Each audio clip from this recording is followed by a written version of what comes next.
So, in today's video, we are going to see how dark impulsivity plays an important role in the story of Tokyo Revengers. And if you are anime-only fans watching this video right now, please skip this video, because this video contains heavy spoilers. I don't want to spoil your experience. So in the recent chapters we found out who is the real villain of the story. Even though we know it's Mikey. His dark impulsivity is one of the main reasons why he became like that. So, before we talk about that, as usual guys, I would kindly appreciate it if you can drop a like on the video and consider subscribing to the channel. Let's go into the video now.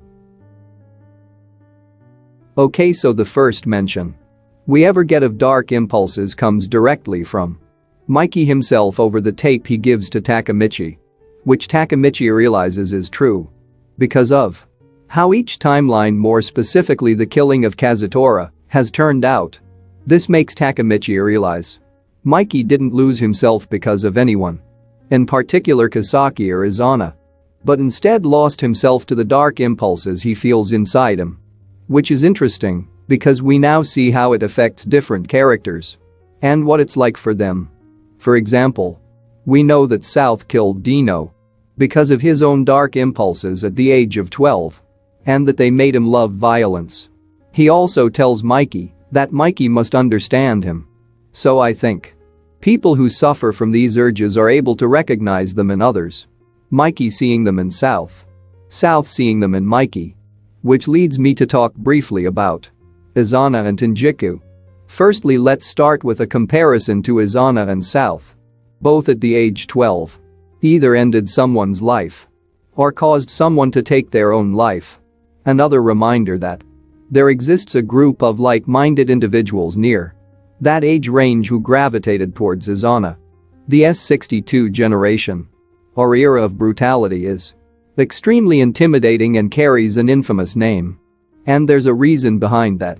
Each of them committed heinous crimes. Probably not just the ones they got sent to juvie for.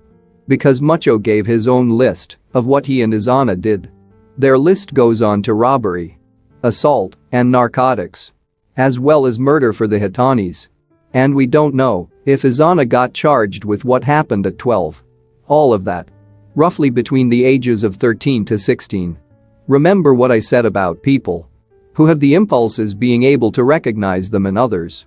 What if one of the reasons S62 stayed close to Izana was because with him, they felt validated in a sense.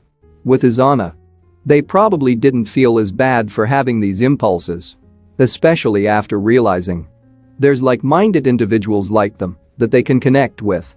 A reminder that Rakuhara Tandai was created after South is released from prison. After he is able to showcase his power and probably dark impulses.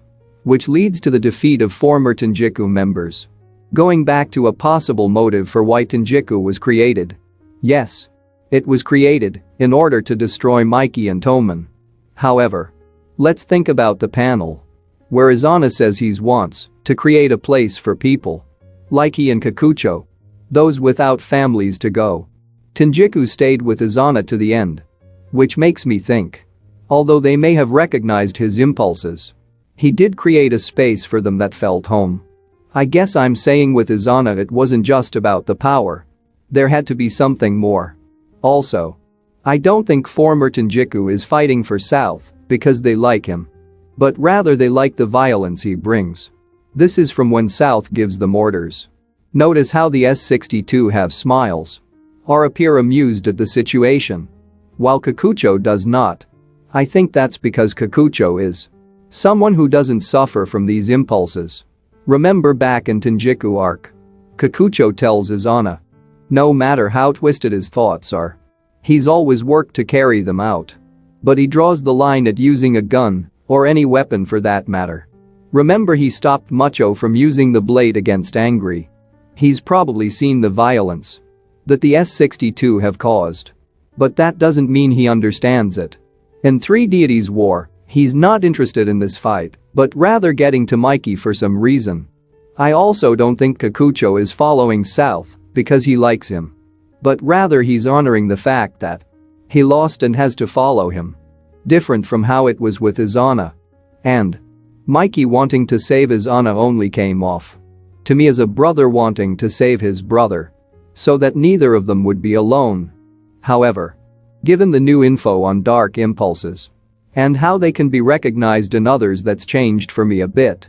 Mikey probably saw the dark impulses in Izana the same way he saw them in himself and later on in South.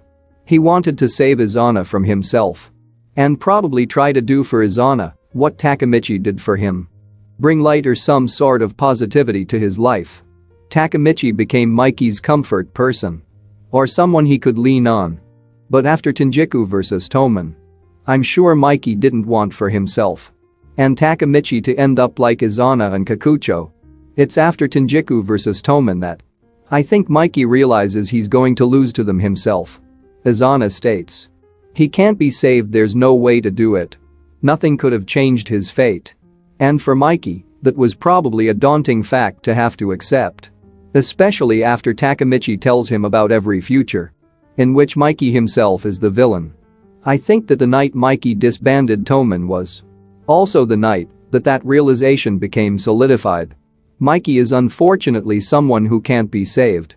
At least in his own mind, Mikey learned he's the reason his friends are dead in various timelines. That couldn't have been an easy fact for him to accept, which leads to him pushing them away and causing them to despise him in order to save them and protect them in a way. The people he surrounds himself with now, Coco and Sanzu, probably also suffer some sort of way. I've never questioned it before. But with the way Sanzu disposed of Mucho's body and his reasoning for killing him, it's possible that Sanzu recognized Mikey's impulses. And that could be why he chose to follow him. And before you ask, well, how didn't Mucho recognize Sanzu's? Let's recap their bond. Firstly, Mucho gives Sanzu his mask to cover his scars.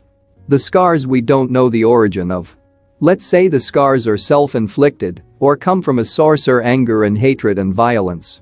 If Mucho saw that, he may have wanted to hide them in a way to help Sanzu cope, just to help Sanzu out somehow. Alright. The mask could symbolize trying to hide or mask these urges. But once Sanzu removed the mask, he let his true self show. Mucho betrayed Mikey, which Sanzu for whatever reason took personally. He kills Mucho, then unmasks, so to say, his own dark urges. Remember, this is something he'd been planning. Which is why I don't use impulses. Because that sounds more heat of the moment. And Sanzu seems like more of a planning and cunning type rather than impulsive type. So each character is driven by their own motivation. Whether it is right or wrong, it all depends on their intention. Now Mikey's situation is very complicated. Mikey's dark impulsivity is more dangerous than any of the characters we've seen so far. I look forward to seeing how Ken Wakui-sensei saves him at the end of the story. Also, I want to mention this. I'll not take full credit. She is the main reason for making this video. Really, thanks for that. Anyway, don't forget to let us know in comment section if you have any ideas or theories. If you guys like this video, hit the like button. And don't forget to subscribe, and good luck to all.